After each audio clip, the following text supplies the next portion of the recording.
Okay. Now, what I'm going to talk about, I'm talking with Professor Barsky. It's a huge topic, and I have spent, as I've found out, most of my life dealing with sport in some fashion or another. And probably the biggest chunk of time that I was an active player. I played 7 years in the National Football League for the St. Louis Cardinals, and I played 4 years at Syracuse University. Was on a national championship team in 1959. This is before all of you were born. And this is my book. And I think you guys were asked to read a chapter about it. It's called Out of Their League. And this was a groundbreaking book. It was really the first book to critically look at the structure and the institution of big-time football at the college level and at the professional level. And in 2005, Sports Illustrated ranked it, I believe it was number 63 in the 100 all-time sports books ever written. So that was an honor. That was really, so I'm in with pretty good company. And this is an issue that has been republished by University of Nebraska Press in 2005. So that's me. So I started there. I was an athlete and played professional football. And when I left the game under protesting some things, it's in the book, I was pretty dissatisfied. And I think it was the great sociologist C. Wright Mills said, our biographies are always inextricably wound up with the history of our times. In other words, we can't take our biographies out of the history of our times. And if any of you have read any recent history, you might have in high school when they talk about the 60s, which I know is ancient history for you guys. But it was not for me because I was kind of your age. The merd was hitting the fan, as they say, in many, many ways. And some 3 major movements were happening in the country. The first was the Civil Rights Movement, and Martin Luther King was, of course, the symbolic leader and the real leader, and Malcolm X, the various student organizations, SNCC, and so forth. The second big movement was the anti-Vietnam War movement that was going on at the time. The country was immersed in a war in Vietnam, which many of us felt unjust and were protesting that. About half the country was opposed to the war. We don't have that right now with Iraq and Afghanistan, unfortunately. And the third big movement, which doesn't really get mentioned all that much, but really should, is the women's movement in this country. It was really a resurrection, in many ways, of the women's movement that got a lot of traction in the 20s and then just kind of went down. But what was found out in the Second World War is that with tools and technology, women could do the same work as men. While many men were in Europe and in the Pacific theater fighting the war, women were building the military hardware to do that. And so you all might have heard of Rosie the Riveter. In fact, there's a sign when you drive out toward Moran. There's a museum out there and all that. And it kind of indicates what's certainly happened in our history and your history, which is basically, in the past, the division of labor has been men because of their being stronger than women did the work, physical work. And now, since so much of physical work and work is done with technology, you have as many women driving 16-wheelers as you do men. You don't need to be a big guy muscling the thing around. And so that's been a big change. But in the 60s was also the rise of the women's movement, and you can talk about the many heroines that really moved that forward. And so that's what I grew up in.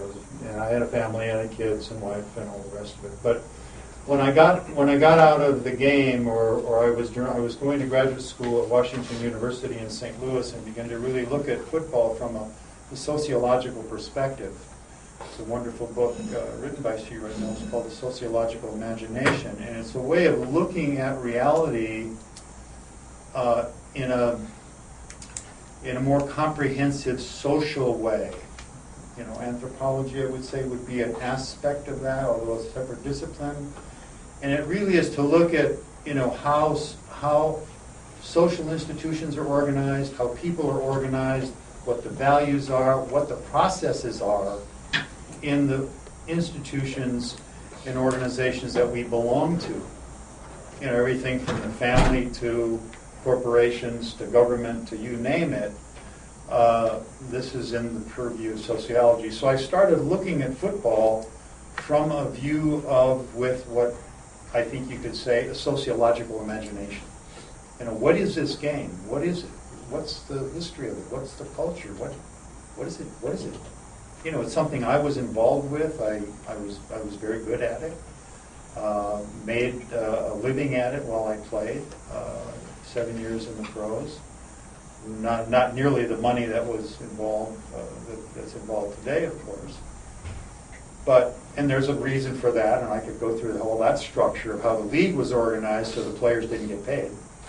Much like college now, which I want to get into. I know I hope we can cover that a little bit.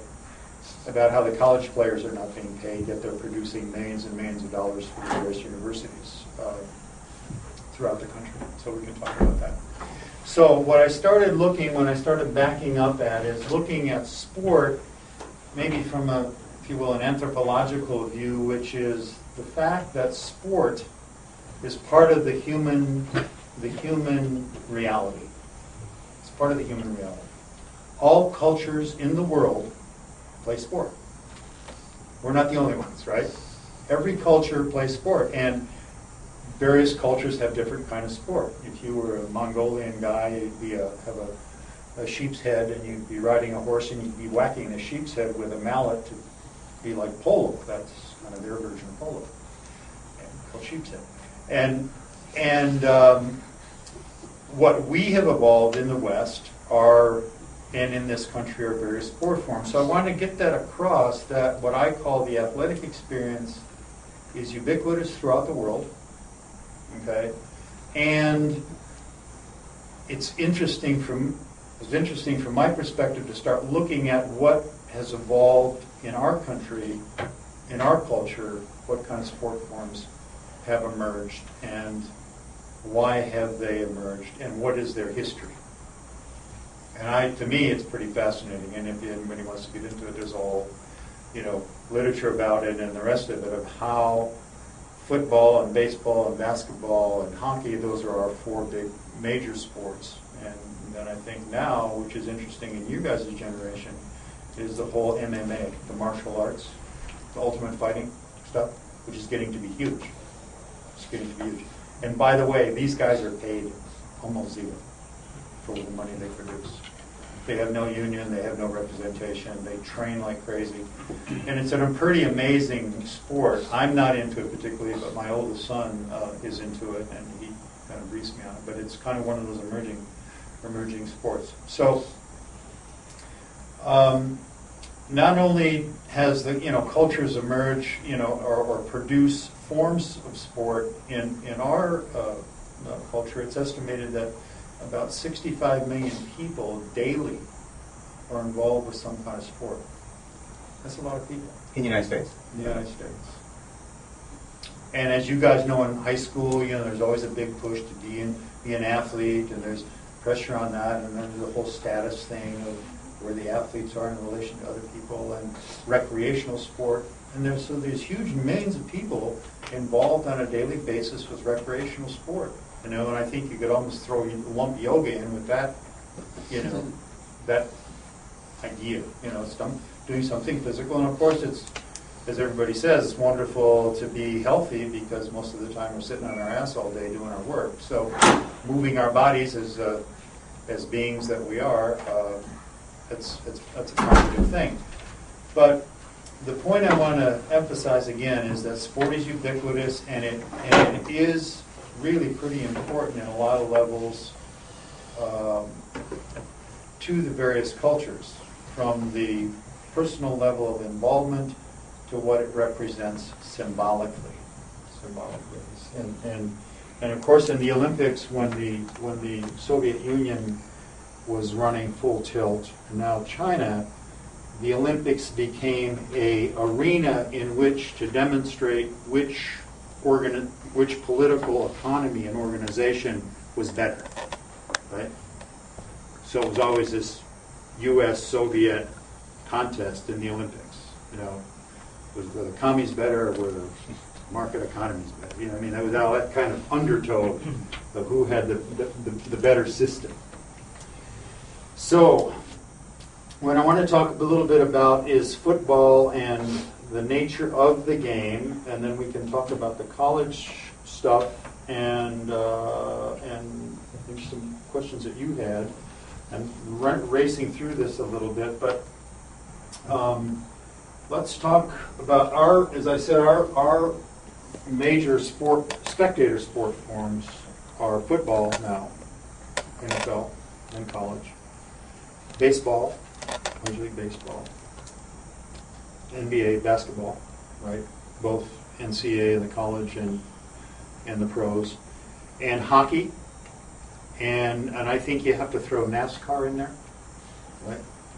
NASCAR's in there, and I think ultimate fighting's coming up. I think boxing's a little bit on the decline, but you have ultimate fighting, and anything else. I think those are probably, and then the extreme sports, you know, the on the boards over the wheels. Huh? Skateboard, yeah, skateboarding and snowboarding, and you know that whole gestalt of stuff that's around the X Games is what it's called, and that's kind of getting big too. So I think if you look at that, and maybe if you start tracing out the history of each of those, it's pretty interesting. And I've just done it with football, but basketball really is the only homegrown sport that is now around the world, but it was is invented in this country. And football was brought in from England and Europe, mostly England, as a combination of rugby and soccer, mostly rugby. And it came into this country in the late 1850s and got transformed very quickly into a very violent game. And just to give you a little snippet of history here. It was primarily started to be played at the Ivy League schools, and the dominant social philosophy at the time was social Darwinism. Does anybody know about that? Social Darwinism, which basically its bottom line was kind of root hog or die. In other words, every individual is a competitor, and you know it was following the Malthusian notion that you had a certain number of people had to die off in any generation. You know, and if you didn't make it, it was too bad. It was on you. It was, you know. And of course, that was the post-Civil War massive industrialization in this country, and football came into that, and that was the rise of the various cartels, the oil cartel, and the banking cartels, and the railroad cartels. And it was during that time that football came into the culture, and by 1906, there were more than 20 people killed in college football. I mean, it was pretty rough game. In other words, the sons of these Ivy League, you know, people were going to this guy. He took it seriously. I mean, you know, in some sense, this root hog or die meant, you know, you kill your opponent. It was beyond a game. In fact, the President Teddy Roosevelt tried to get the game changed. His son played the game at Harvard. He broke his collarbone. He loved the game, but he thought it was just not sportsmanlike. It was more like a little war out there. So it got changed, and what was created was the forerunner to the NCAA, which now runs college sport. And but that's the history. But by the 1920s, football was huge.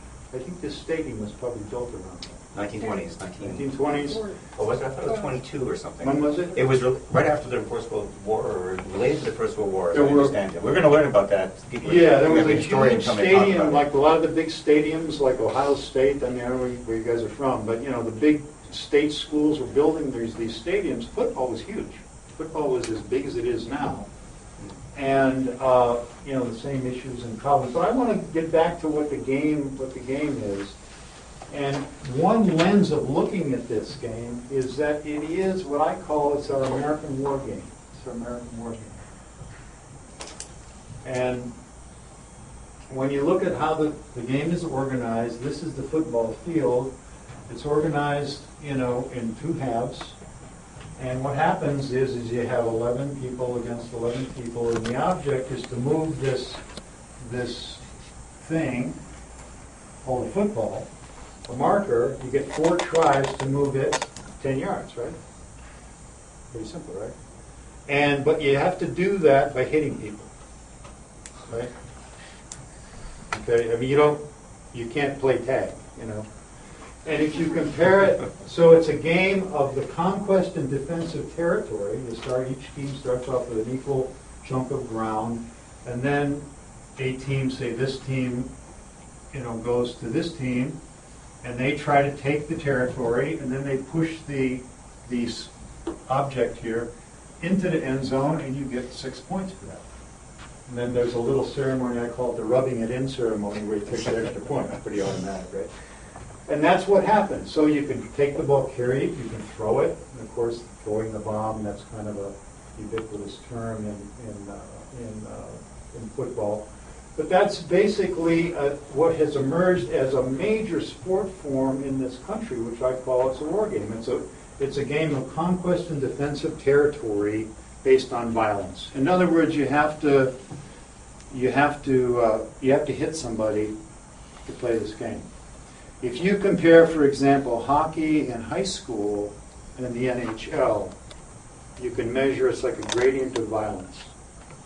If you measure high school basketball in the NBA, it's a gradient of violence. In other words, you can play those games without hitting anybody. No contact. You can't. In fact, it's in basketball, it's the allowable degree of physical contact is measured by, you know, college, pro, high school, and so forth. In football, you have to hit somebody. And the team that can physically dominate another team will normally win the game. In other words, if you can physically dominate, much like a military notion, do more violence to them than they do violence to you, you will win the game. Mostly. I mean, but that's basically the underlying theory. So, but an underlying notion. So what we have emerged is we have this game called football here, which is huge in the culture. It's huge in the culture. And it is what I call our American war game. And I'm saying this not prejudicially. Let's look at it. What is this game? Let's look at it. Now, if you look at our military expenditures from this country, okay, this is you guys' country, you're growing up in it. You know, this is about half of our budget is spent on the military. Okay, we spend more than the next 20 countries, next 40 countries in the world. We spend more on military, and you have to sit back and say, well, who's our enemy? Who are we fighting? I mean, what? Who? Terrorists. And so we have all these war on things. War on drugs, war on terror, war on. And what I'm putting to you, I know it sounds maybe, I don't know, but think about it. You know, we are a pretty militarist, aggressive country. And we're a lot of things, but we're that too. We're that too. And I think all this whole business, I mean, you know, we're in the current recession, and we got, you know, close to 20 million people out of work, and, you know, we're spending all this money on Iraq, Afghanistan, blah, blah, blah, blah. What about that? You know, what about that? And we have this sport form that basically expresses a certain kind of psyche, if you will. Okay, what is it? Authoritarianism, teamwork, competition, doing violence to. Okay. Now, we get that in our computer games and all the rest of it, but I'm just saying you might want to say this is maybe the first computer game. Okay. All right. So I just want to leave that and plant that idea in your mind, maybe start looking at it that way when you're looking at the game, but realize it is also an amazing game. It's a very tough game, very difficult game, and Brian wanted me to talk a little bit about the concussions and the human toll that's involved with it. But it's a very tough game, and it's a very violent game, and it's our number one game. It's our number one sport. Looking at the numbers, for example. Now, when you look at, these are numbers from 2007. There are 15,000 high school plus play it. 84 women's teams in high school, by the way. There's over 1,135,000 high school kids play football. In the major division of the NCAA, there's around 62,000 people play. 119 teams. There's and then in the NFL we have 32 teams. Okay. And these sports generate a lot of money. I was doing some research to check this out, but if you look at the Bowl Championship Series, some of you guys follow sports at all? BCS, the bowl games and all that. There are 67 schools that are involved in what's called the BCS, the Power Conferences. And in 2010, those bowl games generated $142 million. It's pretty big money. And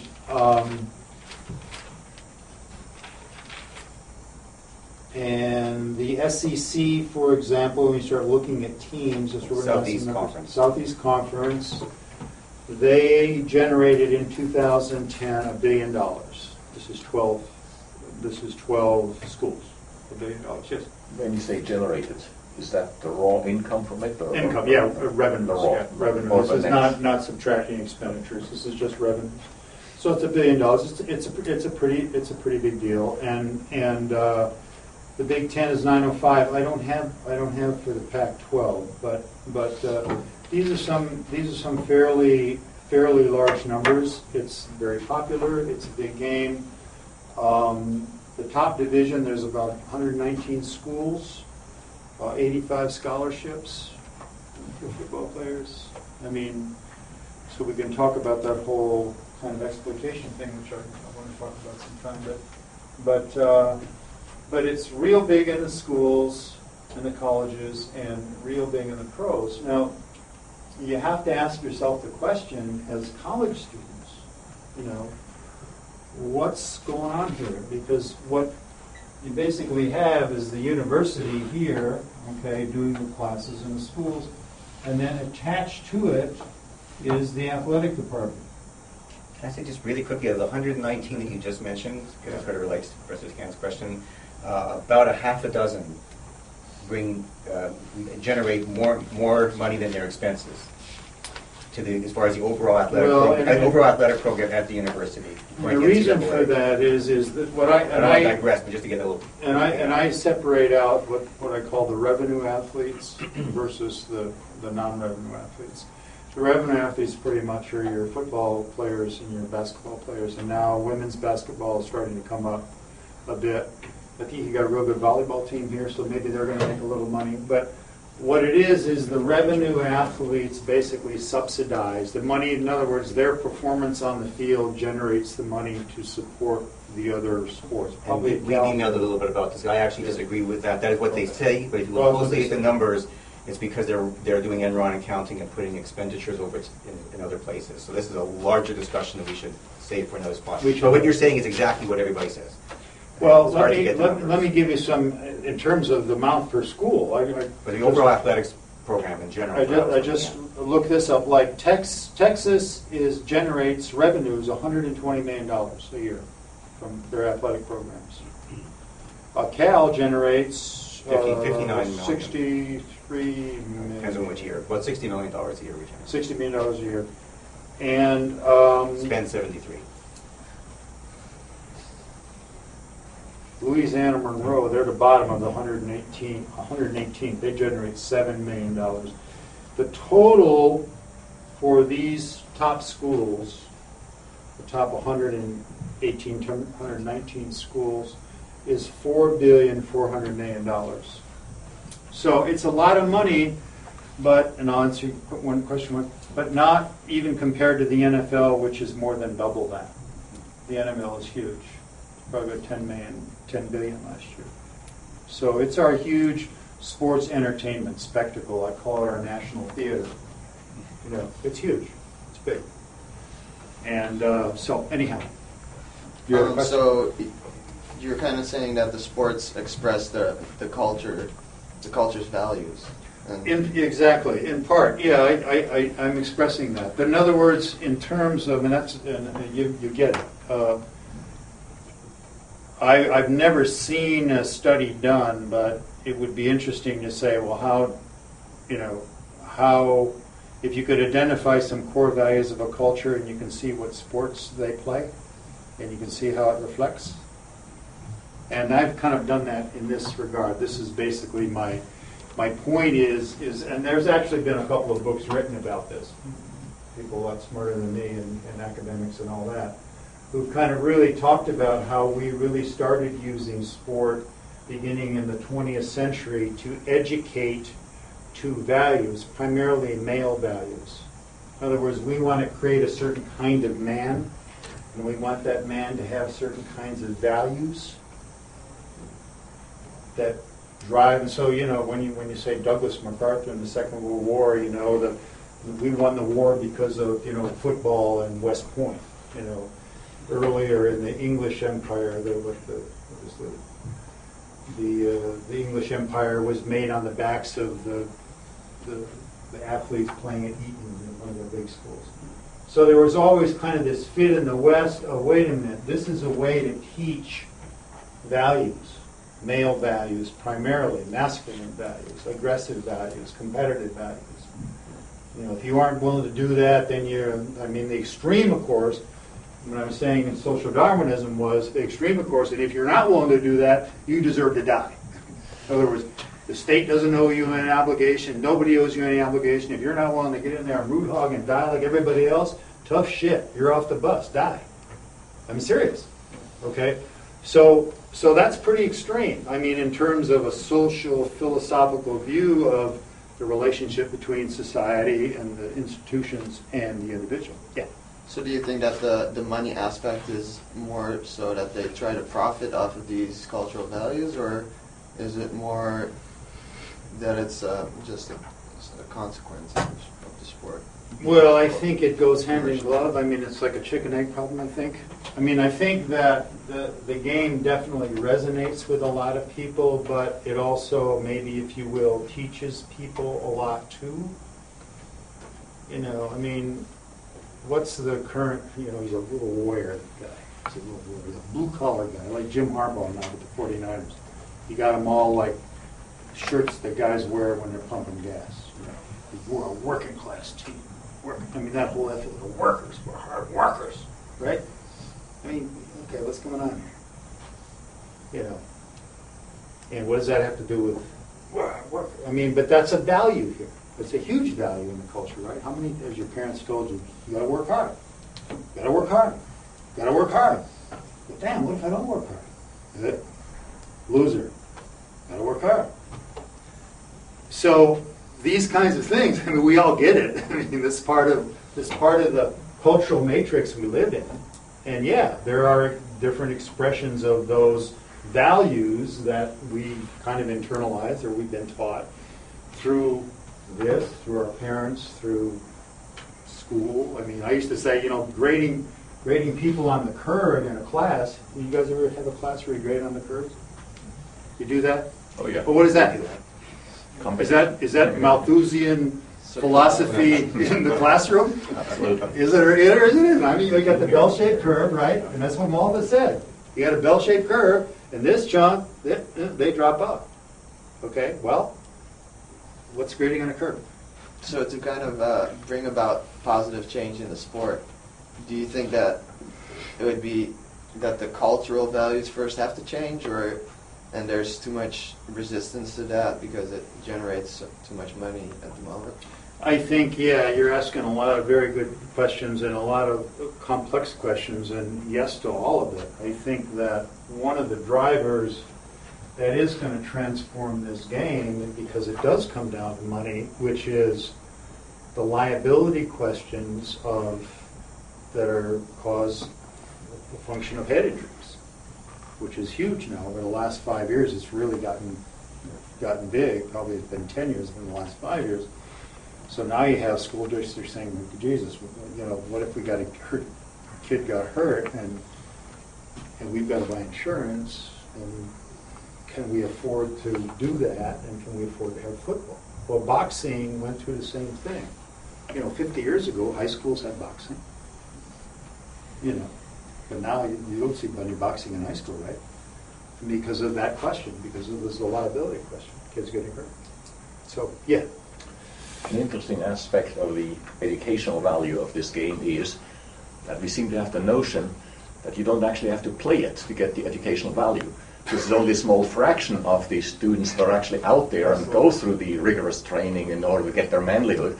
And then the large majority just sits in the stands, and they somehow get it by watching. Or well, what it's is a the story vicarious here? experience, but I think it does express, and it's complicated. This is an incredible game. It's an incredible game to watch. It's exciting. It has a lot of nuance to it. But underpinning is that, there is that, I think, some relationship. Maybe you might have a comment on that. I don't know. I'm throwing this out. I suspect it is, but I do know historically this country, this culture, society has used sport to educate males primarily to a certain value set as important. Now females are being educated to that same value set. And now you see the rise of female sport. Well, I'm not against the rise of female sport. I'm totally behind it. I'm totally behind people doing this. It's just to see if we're going to be students here at a college, let's think about it. Let's think about it. And so you see now a lot of women's sport kind of aping the same kind of values as men's sports. And people say, well, that's a good thing, and that's, so on and so on. Well, maybe it is a good thing, but I'm just saying, start looking at this with what I call the sociological imagination, because we're all embedded in this, and I don't know, a lot of you are probably going to sit down on Sunday and watch some games and stuff, and start looking at it. Hear what people say. What are they saying about it? And how does that relate to my being a student here at Cal Berkeley?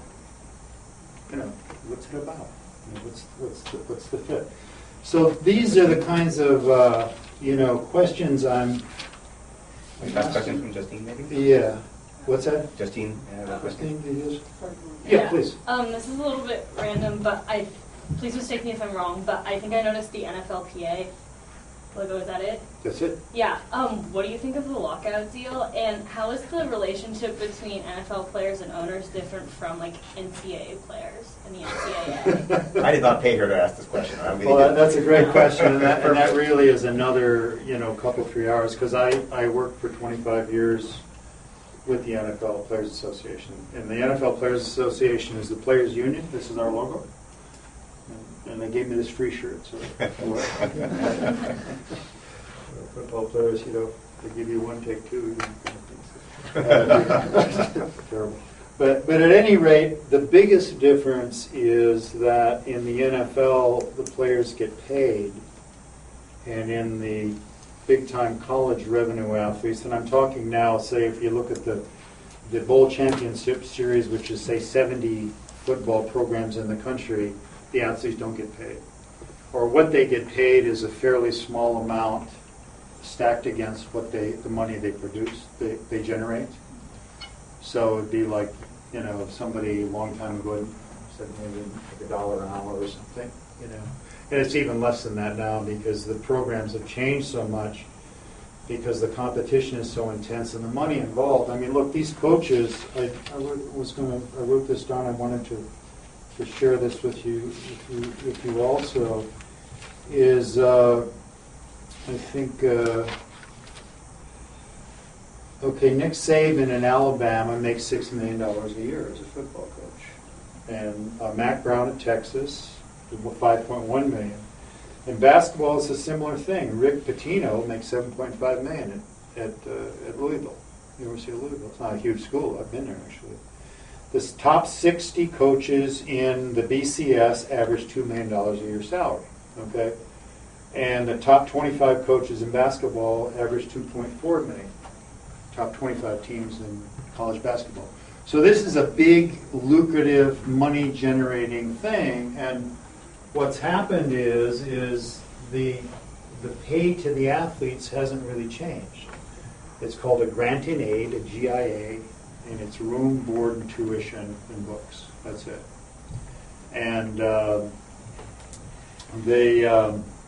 in fact, in Professor Buster, we were talking as he came in, 2 articles have hit fairly, in fact, immediately, last couple of days. The timing has been great.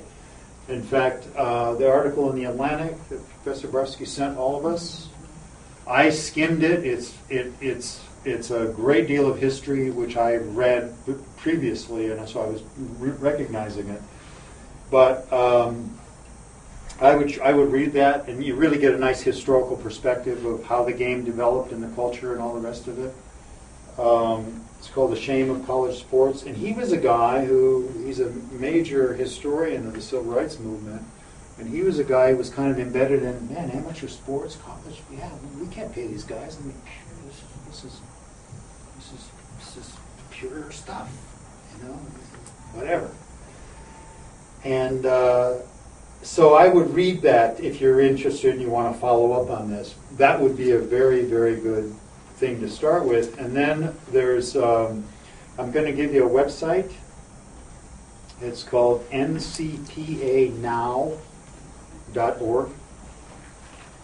And that stands for the National College Players Association. National College Players Association. And there's a guy by the name of Ramogi Huma, who's a former player at UCLA. And I know Ramogi, we're friends. And we've done some work together. And he has single-handedly put this organization together, got funding from the United Steelworkers Union to help him get it going. And he is an advocacy organization for college football players, and has done really a lot of good things in a sense of protecting guys from injury. A lot of times before his work, if you got hurt in college as an athlete, they'd send you out the door. When I played, for example, the changes. When I played, you got a 4-year grant in aid. Or was that a 4-year scholarship? If I played or not. They made a commitment. I made a commitment. In 1974, they changed it to a 1-year renewal. So if you don't perform, we can cut you loose. Or if you get hurt, we can cut you loose. Because we have 85 scholarships. So if you're not producing like I want you to produce, you lose your scholarship. We'll get somebody else. So it's real intense. So I'm saying this is not like big fun, Not to detract from football, but to show that this is the tip of a big iceberg. What you're saying about athletes also goes for undergraduates and graduates Absolutely. in science labs who are being paid pittance, which is one of the reasons why a company like BP wanted to come here, because they can get for almost nothing what they'd have to pay over $100,000 for anybody working at a BP lab outside. Sure. Yeah. No. And that's the other interesting aspect, say, in the sociological management. If you look at the institution of, and I mean how it's organized, okay, and what are the relationships between the players and the organization, the point you're making. In other words, as students, what's your relationship to the professors, to the funders, to the administration? What's going on? And I know they keep jacking I saw the thing in the Daily Cal this morning. Be ready to pay more next year, guys. I think it's amazing. And Professor Barsky has done a big chunk of work on what's going on over at the athletic department, which kind of doesn't make sense, in a sense. But it's an interesting question because you have a college here and you have this sports entertainment business over here that's annealed itself onto the college. Now, it's not to say sport, and I'm in big favor of it, is bad or good, but it is what goes on in this relationship that's really critical. I think it should be really looked at, you know. And if a university wants to have sports, great. Well, they may need to fund that. Okay. They want to have a French Renaissance literature professor. They got to pay him. The professor, he doesn't have to go out and get money, or his students don't have to go out and generate money to pay his salary, right? Do that. But that's a different kind of mission. You know, a university is not a company. I mean, not a corporation. Maybe it's becoming more like a corporation, but basically in the old days it used to be that way. But you have this basically this enterprise here, and people say, well, we need that because this generates alumni contributions, and this brings money in and visibility and all that. How many of you came here because of the Cal football team? How many? No?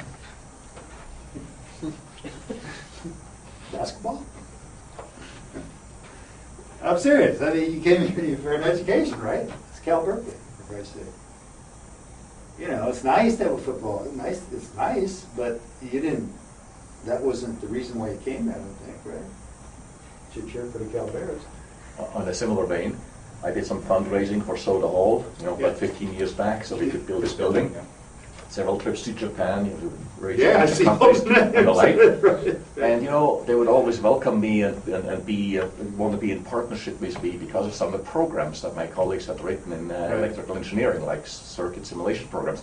Not once did they ask how the Bears were doing. How are the Bears doing? Well, believe it or not, I talked to, was it Dr. Hyman, who used to be president here? Maybe when you were here? Heyman? Oh, Mike Heyman. Mike Heyman? Yeah, when he our was last chancellor. chancellor, who was His view was a little not different. the same as the new chancellor. His view was a little different, and I think he was not being cynical, but being somewhat realistic and say, and basically what he said to me, and I just here, he said, listen, Dave, the thing you have to understand, it's the people I have to answer to are down on Montgomery Street in San Francisco and so on and so on. Absolutely. I mean, that's because on a local scale. Because that goes back to the political machinery, and that goes back to I want my job, and what are we doing here at Cal Berkeley? So this is deeply, deeply, you guys, embedded in the culture. This is a big deal. You know what I mean? And you can look at it cynically, but it is a big deal. When some business guy goes down and he's in a meeting with a guy from Stanford, his counterpart in the Stanford football team has beaten Cal, he doesn't like it. Frankly. Because he gets it rubbed into him a little bit. So, I mean, it's this whole, it's this phantasmic thing we live in. I'm sorry, I probably talked too much. Any questions, please? Some of you had any comments? You got me cranked up here, is unfortunate. Did you get a full scholarship to Syracuse? Yeah. We did. We had, just a little story, I had two cousins that played at LSU. At the time, it was pretty unlimited. They gave 65 scholarships a year, and they offered me a scholarship. Syracuse had 25 a year. And so I went on a full ride. Back then, it was a four-year ride. They called it a 4-year ride. And basically it was room, board, and tuition, and they paid me $15 a month, what they called laundry money. They don't pay laundry money anymore. They cut that back. But seriously. And when you got hurt, did they take you off of anything, or did they? No. Unfortunately, I did not get hurt. But see, you had a 4-year ride then. You didn't have the 1-year renewable. Look at this, and it's the title in that website. I didn't say it. It's the price of poverty in big-time college sports. What they analyzed is Ellen Starowski. Oh yeah, she's at Ithaca College. Who I know her well. She's apparently said at Drexel now. Maybe she's moved. Changed. And Ramogi, they put together this study, and they basically said that in the top 119 programs, the FBS subdivision, football players generate $121,000 a year. A year. Per capita. per them. For every football player generates that. Basketball players generate 200